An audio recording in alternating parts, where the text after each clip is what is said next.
बस पर चढ़ा के तू हमके बलिया सहरिया घुमा दे राजा। रतनपुरा से बस पर चढ़ा के तू हमके बलिया सहरिया घुमा दे राजा। रसरह के साड़ी बेला थारह के बहाली नगरह से नथिया दिला दे राजा। मऊ से बस पर चढ़ा के तू हमके बलिया सहरिया घुमा दे राजा। पक्का वाइनर से बस पर चढ़ा के तू हमके बलिया सहरिया घुमा दे राजा।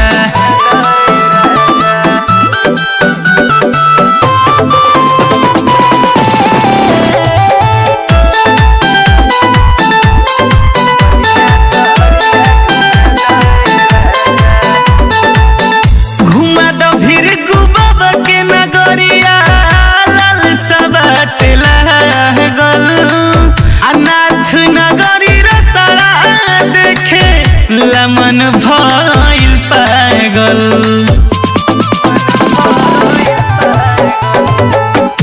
गंगा जी के घाटिया बोलिया ले चल साथ में संगवा हम घूम हथवा डलल रही हाथ में।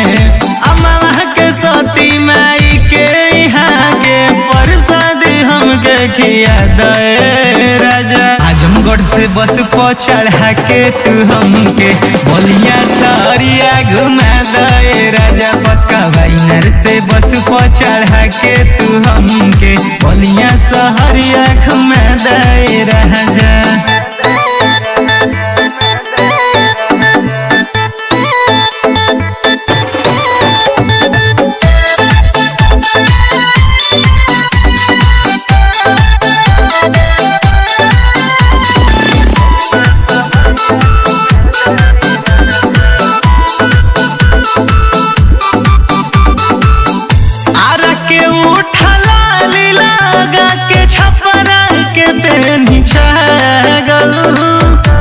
देखे लगाजपुर बक्सर मन भइल पागल।